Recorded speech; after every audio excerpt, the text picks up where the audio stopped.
We went out and asked the people what they wish they knew about sex when they were growing up.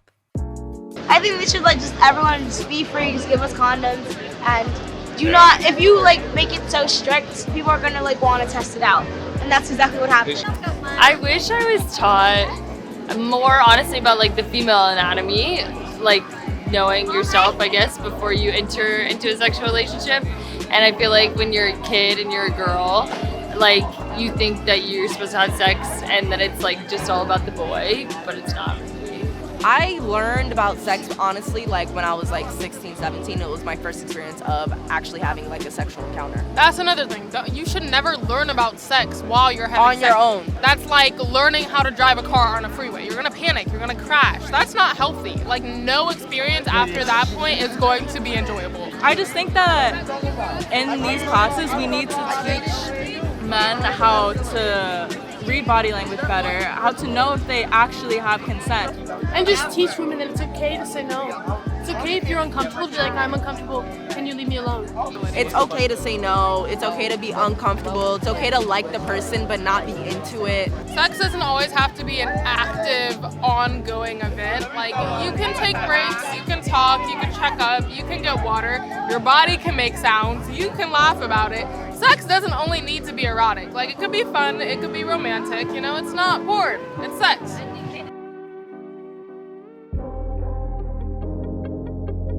All right. Welcome to another episode of Both Sides of the Bed. Welcome. And today, we're going to bring it back to the beginning and think about what was it that we wish that we learned about sex growing up? That's a big question, and I feel like universally across the board, we've heard many of the same things with everyone that we've interviewed, between our friends and family, definitely within our experiences. So we thought this was a good one just to really talk about kind of where we came from and maybe the lack of understanding with certain things that have brought us to this place now and have kind of shaped the kind of sex that we have currently. Yeah, absolutely. I think that a lot of us have stumbled through our sex lives and with a lot of regret, a lot of confusion, a lot of trial and error. And I think that if we just had a more comprehensive sex education, that we would be able to have better sex. Just, growing up, especially when we're younger. Right. There's so much shame, there's so much hiding, there's so much that we don't know. It ends up that we regret our partners or end up having unsafe sex. And yeah, it could be better if we just talk about it with our kids. Absolutely. So that's what we're going to do today and in every episode. And for those who are new to the channel, for those new to the podcast, please take a second, subscribe, like, and if you get benefit from this by the end of the episode, please share with somebody. So today, we're going to start out with another sex fact. What you got for us today?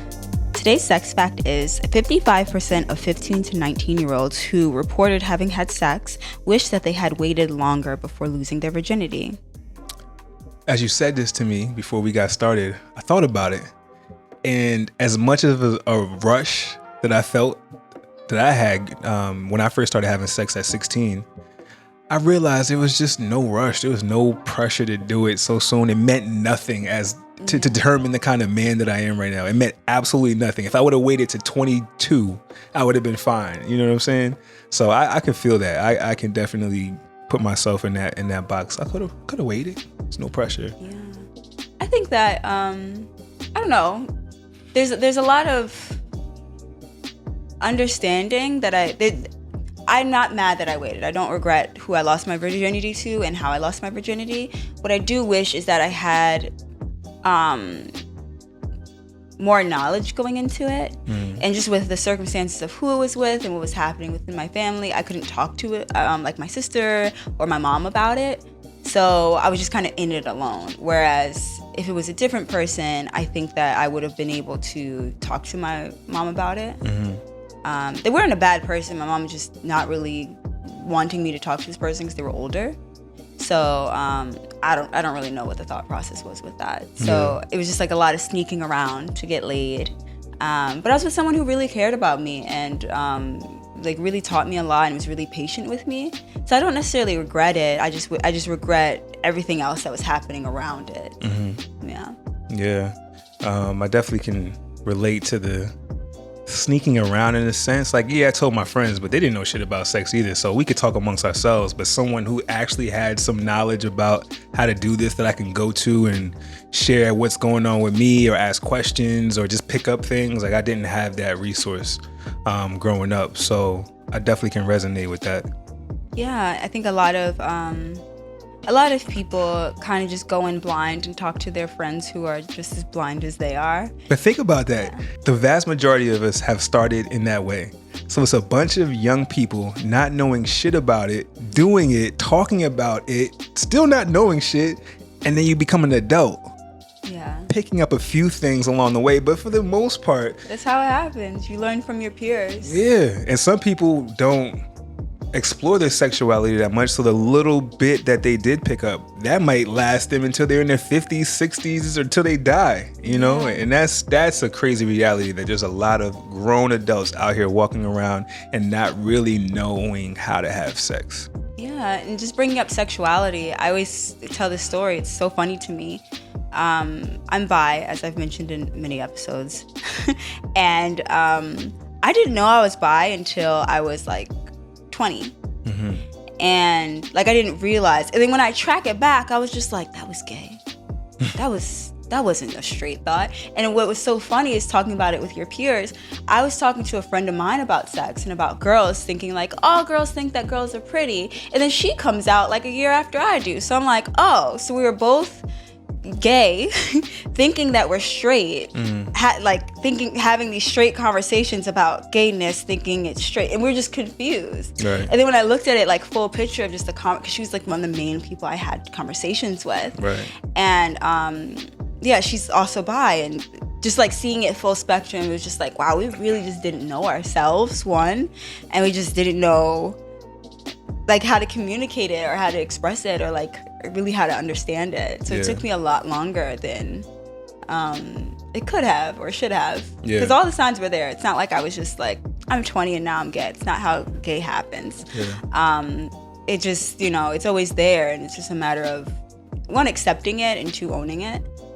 But the crazy thing is, the concept of being gay or bi, they've been around for the longest. They've been around since the beginning of time. The fact that these are options available in school, like they know kids are out here falling into some of these categories, but yet we don't talk about any of them. Like we don't talk about that side at all to even help kids navigate their social circles in school. Yeah. Or to help kids who don't know how to identify who they may be, but having trouble with that and struggling. Like there's just no assistance in navigating that at all.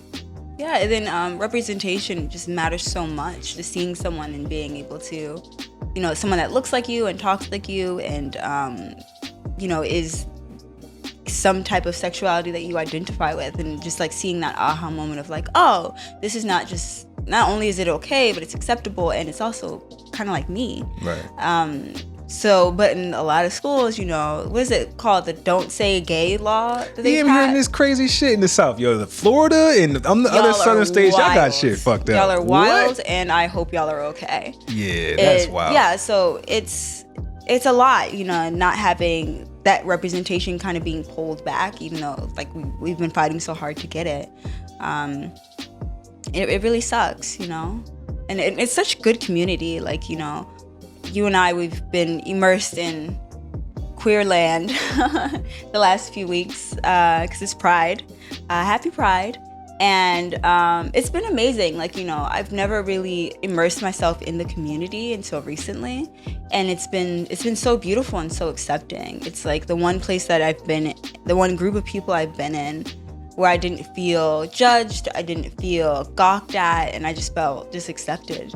Yeah, that like this past weekend we went to beach for Pride, and they had just a whole section for queer people, and it was definitely my first experience with that, and I knew it would be fine based on the company that we had, and I would know how to navigate, but I still thought maybe there might be uncomfortable situations happening, or just a lot of wild energy, like a lot of wild gay energy, more stereotypical views of it. And then I was pleasantly surprised that it was one of the most freeing, peaceful, love-filled environments I've ever been in. And there's no pressure of trying to do anything other than what the fuck you want to do. There's no judgment. Everyone was chilling, and it was just it was a beautiful thing. And I realized, it's just these perceptions that we've had. It took me until 33 to just expose myself to other people's ways of being that I realized, there's just so much more to it. And I really do wish that I even knew what the queer community meant, and just even a little bit growing up. Just even a little bit. And just how overall that community lives. I think we all can take something out of that book. For sure. There's a lot of peace, a lot of love, and just a lot of simplicity. Like, they're just out here chilling. I don't know why people act like they're these raging gays, like spilling rhetoric as if they're a conservative Republican Christian. And not to throw shade, but fuck you. But like, they're out here doing some crazy, like trying to turn, like, oh my God, I'm gonna touch it, you now have the gay. That's not how it works. No. Or even hearing like cis heterosexual even hearing cis heterosexual men say that they don't want to be around gay men because they don't want them like flirting with them or like gawking at them. They don't want you. Calm down. They are chilling. They're not trying to push anything on you. It's just not how it works. It's either you are or you aren't. And also hearing the cis heteros say that they don't want to try butt stuff because it makes them gay. If you're gay, you're gay. If you're not gay and you want to try butt stuff, it's not that deep. That's definitely something I wish that I learned growing up about sex and sexuality. Because I'm so comfortable in my sexuality now. Because someone tries to hit on me, what does that have to do with who I am and what I desire? And typically, they be chilling. Like, even if they do come up to you, they be chilling. They'll let it be known they're interested. They might want to see, but honestly, cis hetero dudes be way more aggressive, way more pervy, way more just creepy with it. Catcalling. Nobody likes to be catcalled. Please stop it. But doing the most. I've never experienced that from any other person, any other person in any other category. Have I ever been uncomfortable with other than that? But I do wish that I was more exposed to that. It's interesting. I didn't think we would open up with this perspective in mind, but it's definitely something I wish I just would have knew more about the queer community, to see examples of the level of freedom that they live their life through. It was definitely inspiring to just be even more comfortable in my own skin as a result of seeing that. It's a beautiful space. What else do you wish you knew about sex growing up? So much shit. Everything. I didn't learn anything. Like, as I've said many, many times throughout the episodes, my only reference point for sex growing up was porn. 100%. Nothing, nobody could teach me anything. Number one, I wish that I would have learned it at home. I wish my parents would have told me something other than wear a condom. Like, I could have picked that up from a sign in our health department in our school. You know what I'm saying? Like, I really wish my parents would have taught me about relationships. I wish I would have first learned the difference between boys and girls and how we process having sex. I wish I would have started there and learned. Typically, girls have more of an emotional connection to sex than boys do. Typically. Obviously, there's always, exceptions to the rule, but I wish I would have understood that. And so my approaches with girls would have been a little bit more different. I wish we would have really knew the repercussions of having unprotected sex and getting people pregnant at a young age. Amen. Because I've went through a few experiences. Like, I done went through the whole abortion thing. I done went through miscarriage with girlfriends that I had, a girlfriend that I had at a young age, and having to go through that whole thing, both of us, and not being able to tell our parents or any adult, having to figure out how to come up with money and deal with it was deep. And it's not okay. Like, we should have had our parents to help us with these situations. And I feel like decisions that I made later in my 20s was a result of bad decisions that I made then, trying to fix those things. So I wish we would have help in that and not feel shame in having sex and getting someone pregnant. Even like, I just wish there was support there and knowing that. I wish there was support there too. I wish Roe versus Wade wasn't overturned. Absolutely. But I absolutely understand. It's just for a second, it's fucked up that happened, and I'm infuriated. But I won't derail this conversation with that. Continue. Yeah, but I think even that, in terms of just things that I wish we would have known. I wish we would have known about a time when we didn't have the ability to freely get abortions, even. I think we would value it so much more that's an option, and maybe let's try to avoid it more. I just feel like we kind of do live in a society where it's like, well, hope we don't get pregnant, but if we do, at least abortion is an option. It's always there. But I think if we just practice proper sex practices, we could even avoid even having to get it to that place, especially younger, when we don't know how to navigate it. Like, I remember that girlfriend I had at the time who did get pregnant. She was terrified to talk to her parents about it. She was terrified to let them know what happened, and she had to deal with some really tough things that I couldn't be there for her in those moments.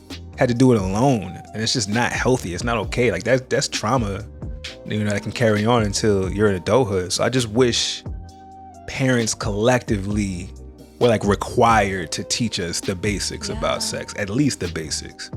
Yeah, my one of my sisters ended up having one, and it was so heavy, just the energy. Like, I remember when it happened in our apartment, like after taking the pill, and it was a lot. It was a lot that she had to unpack, a lot that her and the person that she was with had to unpack, and a lot, of support that I tried to give, and not realizing how deeply it impacted me until later. And it wasn't even my choice or my body or my experience, just like that secondhand. So I can only imagine what women go through or women and femmes go through. I should say women who have wombs, what they go through when they have to make that decision. It's so heavy and it's so deep, and that decision isn't made lightly. I think that especially like pro-lifers think that it's just like, oh, it's our first choice of birth control. No, those decisions are made heavily and with remorse and with fear and with a lot of regret sometimes and a lot of shame sometimes. Those decisions aren't made lightly. So I do commend the ones who have made that decisions for themselves and for their life, because I really think that it was best for not only them, but that child that may have been here.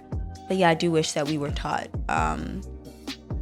more of our options and how to carry that type of situation. Because as you said, your ex-girlfriend shouldn't have done that alone. Yeah, and not in a fear-based way, like you better use a condom or else this could happen, just to explain what happens when you don't, and just how to do it in the proper way. I think that fear makes it harder for us to do it properly. It's when fear-based energy is behind it.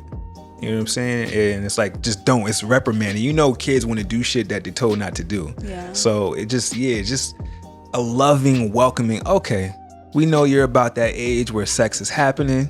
Come on in. I know you're going to have it anyway. I'm not going to tell you don't have sex. I may steer you away from doing it now because you might be a little too young to handle it, but I just think that conversation should just look a lot different. Yeah, absolutely. And just like having that safety to just know, like I had that. Like I knew that if something happened, though I didn't tell my mother about my first time, I knew that if something happened and I got something or I got pregnant or whatever, I knew I could come talk to her. Even with, my situation, I could have talked to her. I chose not to, but the window was open, the door was open to have that conversation. And that I definitely appreciate about her, that there wasn't shame. She used to always say, like, no matter what you do, I will love you. Just don't lie. Like, I'll still love you if you lie, but it's just not necessary. Just tell me the truth and I'll support you properly, and fully. And my mom was really a great mom. She was a mother to a lot of my friends too, because their moms weren't, as open.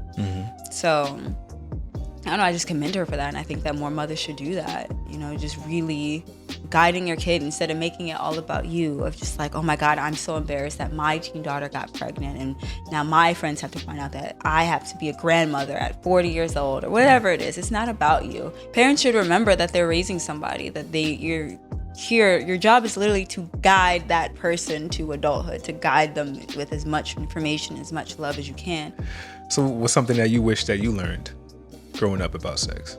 I wish I learned to put my pleasure first. As having porn as a resource, porn does not teach you that for femmes. So I really wish I knew how to just pleasure myself and just, you know, get up in there and just know what I'm doing and know what feels good, and also be and just kind of taught the confidence to just let my partner know, like, this is what feels good, this is what I like, without having just like the burden of thinking of this, especially men's ego. It's like that's like a weight. Like, oh, I can't tell him this because then he's gonna get mad and then he's gonna stop and then he's not gonna talk to me anymore. It's just like all that is always like in the back of your head, just because you want him to finger you properly because he's jamming jagged ass nails inside of you. Right. If you tell him wrong, then, you know, boys out the window. So yeah, I really wish I was just taught how to pleasure myself and how to prioritize my pleasure. Right. And that it's okay to be sexy. You know, I grew up in a very Muslim household that was very modest, and I always liked feeling sexy and being sexy, and, you know, I wasn't allowed to do that until I was almost 20. So it was, I wish I was like kind of taught how to use it for me. Like, I think that I was kind of, I don't want to say shamed, but I can't think of a better word. I think I was kind of shamed for being pretty and just like kind of told to hide it or to damper it or to mask it. Like, you can't wear mascara because, you know, it'll bring too much attention to your eyes, or don't wear red lipstick because it's for whores. And it's just like, don't wear tight clothes. And I don't think that I was taught it in a way that was productive. Mm-hmm. So yeah, I wish my mom taught me how to be sexy, you know, and how to feel sexy for myself, how to feel sexy for whatever partner I'm with. Yeah. I like that. I can't say I necessarily wanted to feel sexier, but I wanted to feel, I guess, like I got this. Yeah, more confident. But it's weird because I would feel confident in the act. Once we got to the point where it's time to go down, like once I started having sex, before then I didn't have that confidence to know I could activate on this. But even once I started having sex, I didn't know how to be confident necessarily leading up to it. But once we got there, I was good. I just wish I just didn't have to feel like that pressure. Like I learn how to be myself. Yeah. Yeah. Learn how to be myself. Learn how to communicate properly with my partner. Like literally learn how to ask questions, learn what they want, and communicate what I want, or to learn how to figure it out together. Yeah. Yeah. It was just, was doing some shit. We got together, digging the hole, kind of, all right, let's do this, and, you know, stumble upon things. But I wanted to talk, how does this feel in this moment? You know what I'm saying? Oh, or me saying, I don't really like it like that. Let's do it like this, or whatever the case is. Do you need some lube? Yeah. Oh, lube. We wasn't using lube. Not at all. I didn't start using lube until late 20s. Honestly, I didn't start using lube consistently until you. Same. Yeah, I don't think I ever bought lube. Last time I bought a bottle, KY, I can't remember. It's been a long time, but yeah. There was no lube. Simple things like that. They don't teach you none of that. Because in school, it's not about, I guess they're scared of promoting sex, or I feel like they're pushing you to sex. Everybody knows we all been having sex around the same time. I would say anywhere between 14 and 19 kids are having sex. Yeah. So in knowing that, in preparation for that, let's not run from it. It's like if you know your car is about to be repoed if you don't pay your bills, don't just not look at your mail that telling you about your car about to get repoed. Figure that shit out before you get to a bad situation. So it's the same thing. Instead of just avoiding it, like, okay, this is where the baby comes from. This is the fallopian tube, 9 months, that whole thing. Yes. And there's so much the real shit that we care about right now is all these other things. Yeah, I completely agree with that. I think when it comes to lube, I was kind of like, I wasn't taught this, but it was kind of like in the air that if you couldn't get wet enough, you needed a lube, that you were just like old, or like your pussy wasn't working properly. So that's why I steered away from it. Interesting, because on our side, it was, damn, if the girl needs lube, that means you ain't doing something right. You ain't getting her wet enough. So it's so funny how that and works. sometimes I'll be so ready and so horny and just not wet. And sometimes it's like a slip and slide. Like, it just depends on, what's happening, or really how hydrated I am. Even being taught that, drink some water so your pussy's wet. It helps. It really changes things. But if you are on a dry spell with your water drinkage, use some lube. There's nothing wrong with that. Lube is great even when everything's already great. It just makes it feel better. Yeah, it's just like more. Yeah. But I wish all that stuff was more normalized, and just in sex education in general, like in American sex education specifically, it's very much anatomy and physiology. Just like, this is where the balls are, this is like the shaft, barely even that much. Then it's, uterus, ovaries, baby. Yeah. And preventative things. And STDs, how to prevent, herpes, STDs, chlamydia, gonorrhea, everything. And then the bumps, the genitalia with the bumps. Yeah. That would pop up and it would scare everybody. And just like, if you don't use a condom, this is what your vagina is going to look like. And it's just like, yes and no. Yeah. There's so much more to getting an STD than just, wearing a condom. It's choosing your sex partners wisely. It's going to the clinic and getting checked out. Because for a lot of men with certain STDs, it doesn't even, you don't have symptoms. You're asymptomatic. So you give it to girls or women, and we have all the symptoms, and it's just like, you don't even know that you gave it to somebody because you're not going to the clinic. So just being taught that without shame would be really helpful. But I really wish I was just taught about pleasure, and just taught like the actual, like, if you touch here on this part of the clitoris, it feels a little bit more. Like, I learned this new part of my clit, what was it, yesterday? We had car sex. It was great.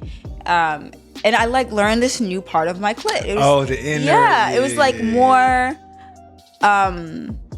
usually I'm on top, but it was more under. Yeah. And it was amazing. And it was just this new experience, and it just amplified it. Like I feel like I was just hitting 3,000 of the 8,000 nerve endings in my clitoris, and I feel like I got all 8,000. It was amazing. But even just learning how to explore that part of your body, and teaching young boys to wash their fucking hands before they touch someone's vagina. Please wash your hands, because it's so easy for us to just get a UTI or whatever it is. So just even that little thing, it makes a really huge difference, even in just the girl's comfort.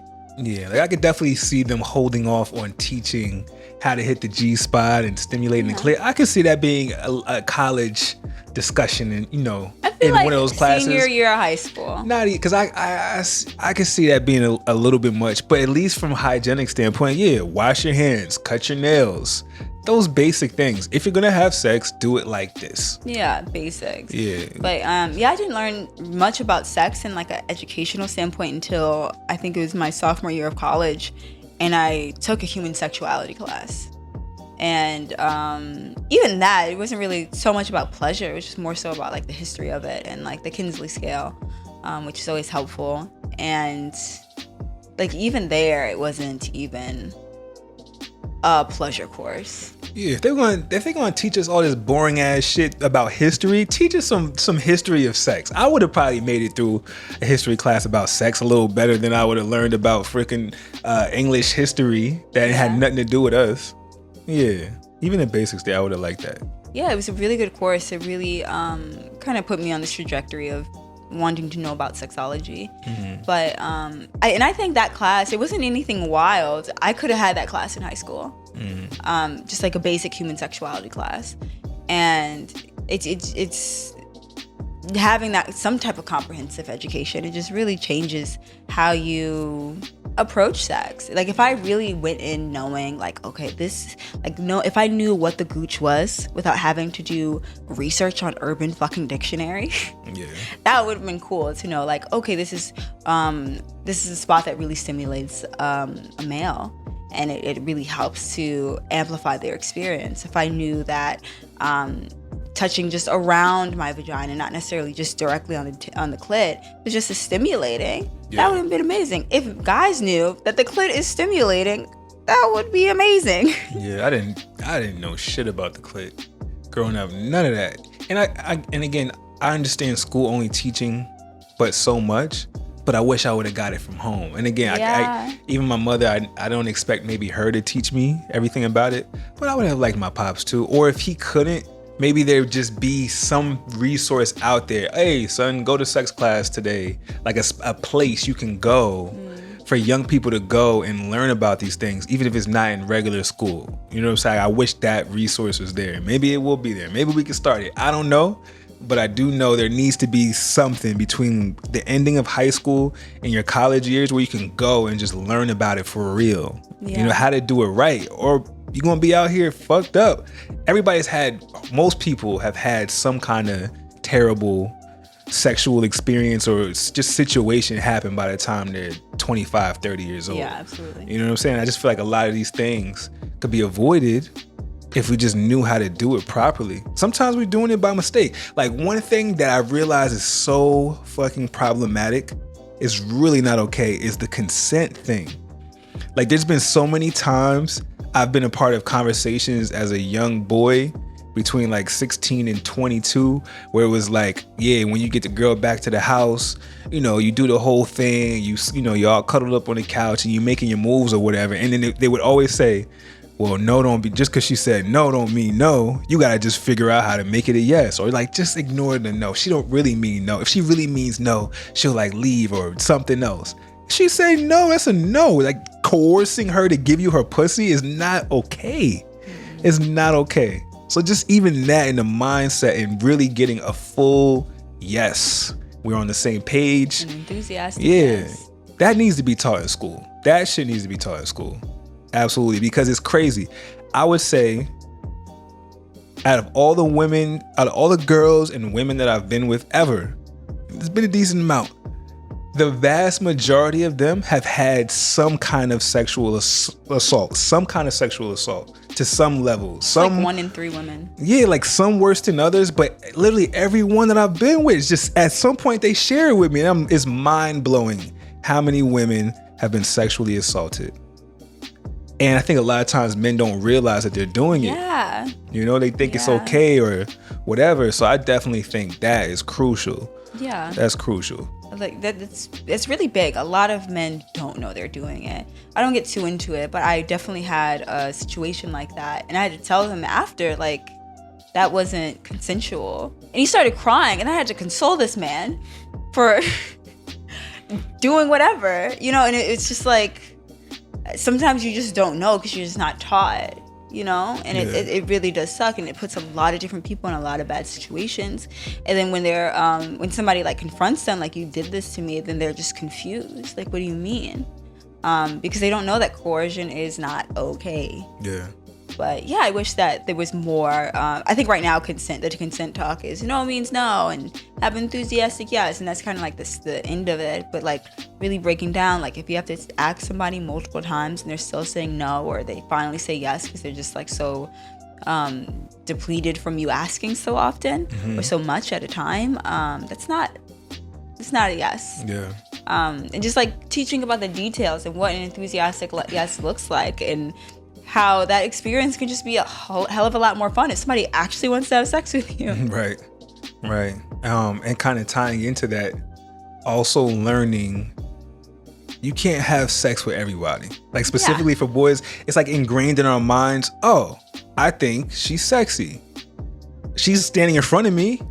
Like, she's standing in front of me, I should try. Like, and like, it's kind of this thing, it's like you feel this pressure again to, okay, well, I should talk to them because they're here. Like, I got to talk to every last one of them. And it's this constant just being on it. And it's hounding, and it's thirst, and it's just so much. You got to just learn to just let people live, learn to just admire. You don't have to engage with everybody you come across. Yeah. I think if just even that was taught, like, yo, just relax. You cannot fuck them all.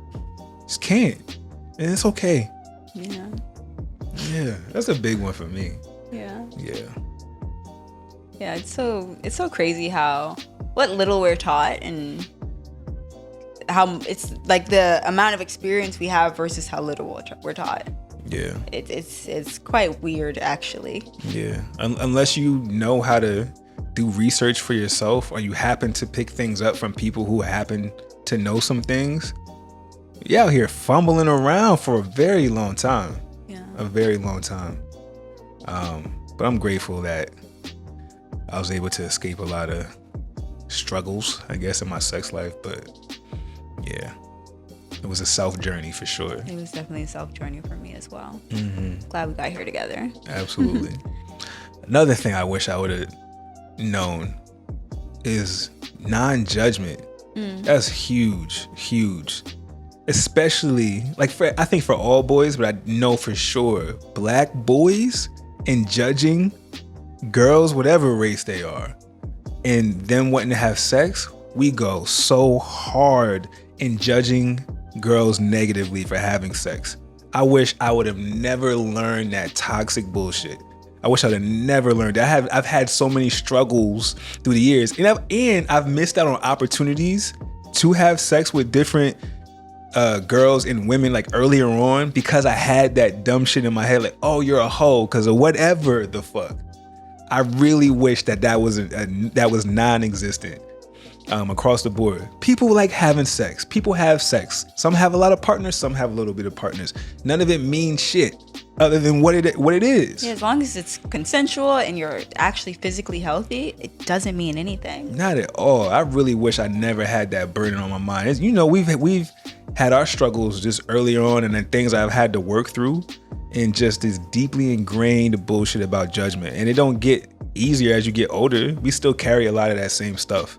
So I just wish people across the board, man, woman, or other, could freely engage with partners without judgment of how many partners you had or whatever. Yeah. Or what kind of sex you're into. Or what kind of sex you're into. Yeah.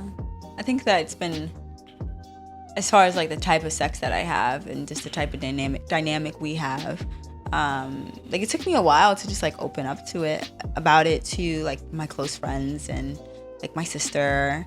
Yeah, just because there's a lot of like side eye, shame, weird, like you're really weird, like what are y'all into type of stuff. But I don't know, not to judge anyone else's, but I don't really know someone whose sex life is better than mine. Like personally, I have an amazing sex life. I have amazing partners, and it breeds a lot of connection and a lot of love and a lot of communication that when I talk to my peers about, they don't have that level of communication around sex.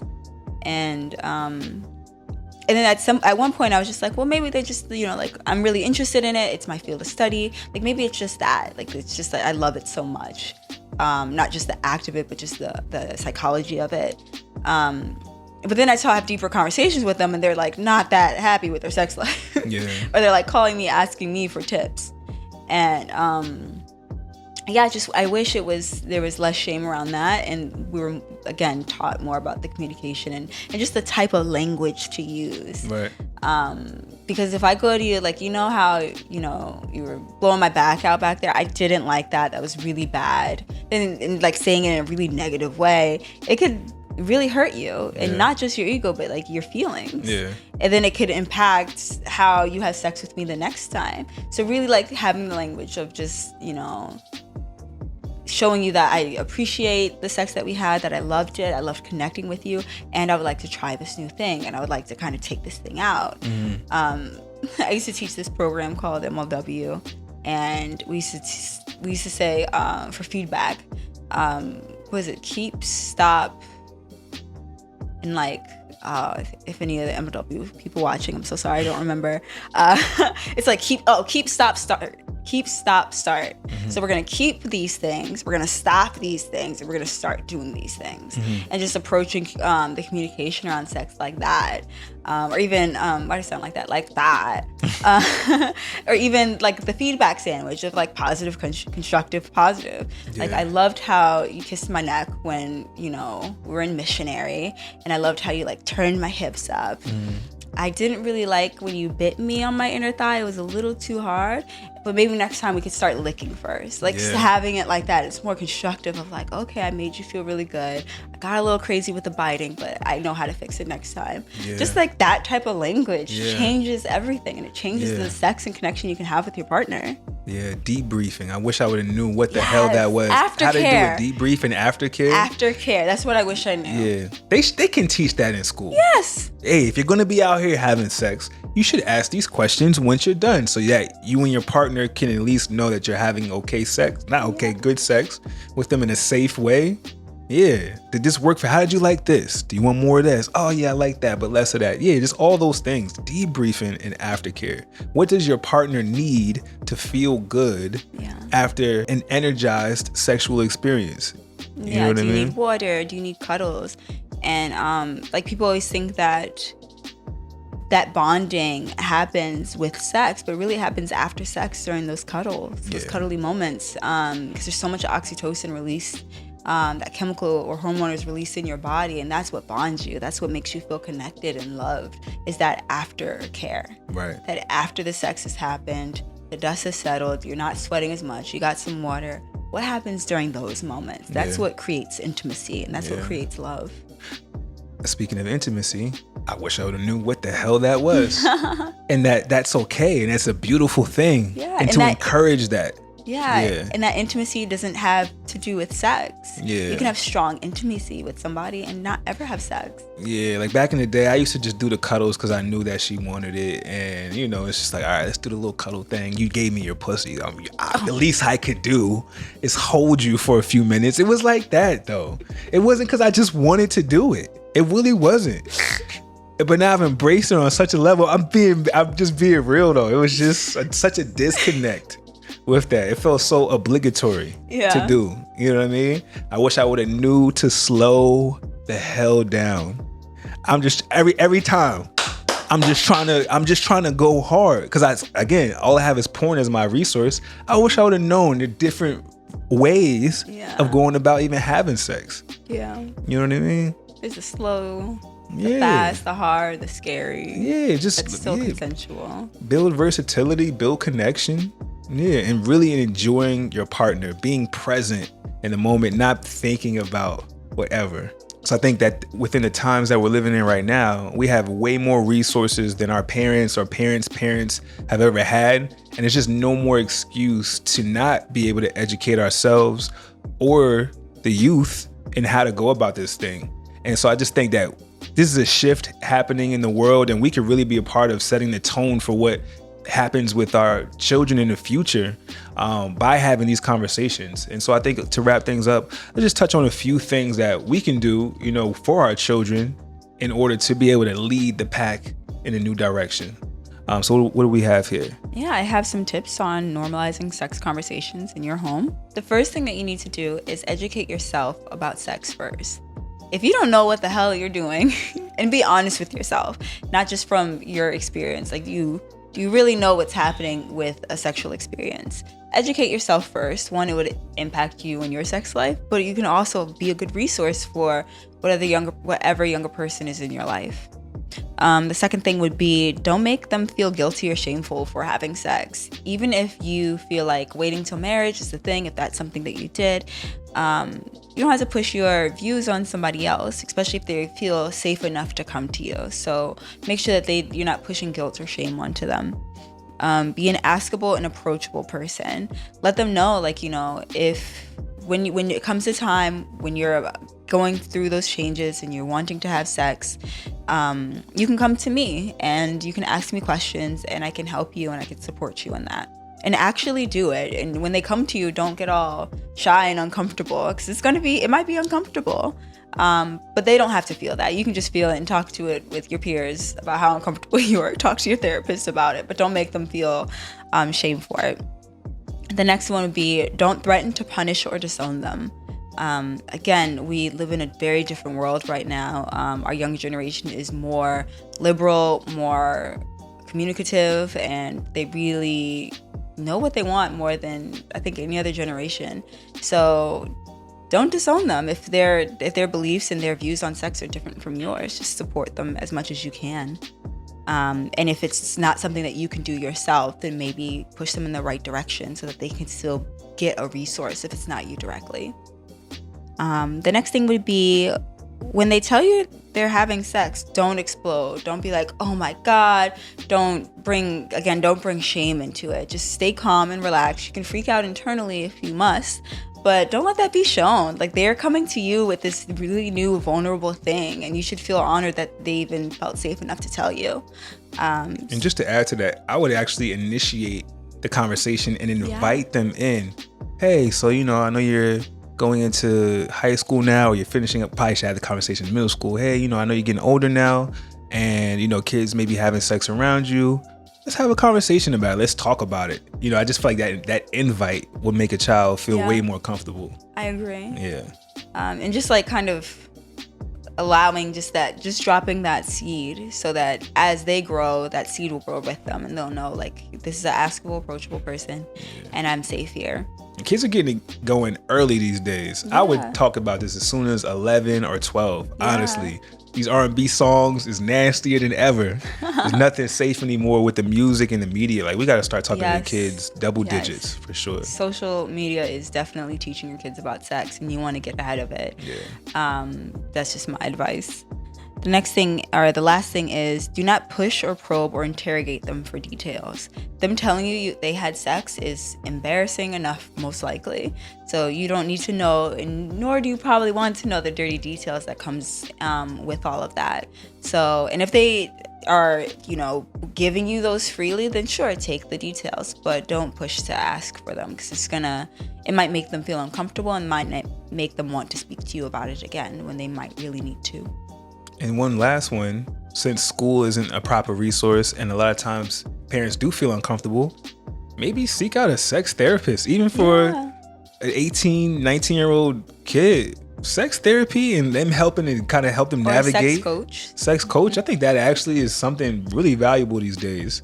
Hi, right on a Zoom call. Hey, coach, I'm getting ready to go have sex with somebody at a party tonight. What should I do? Like, that's something that should absolutely be able to happen now. Yes, absolutely. And if you're looking for a sex coach, I am here. I am launching my sex coaching business shortly. So if you need me, send a DM. That's a great segue. Thank you. Absolutely. So we discussed a lot today. Hopefully it made you think about some of the things that may or may not have happened to you that have kind of shaped who you are as a sexual being. And we hope that it can help shape who you choose to be moving forward.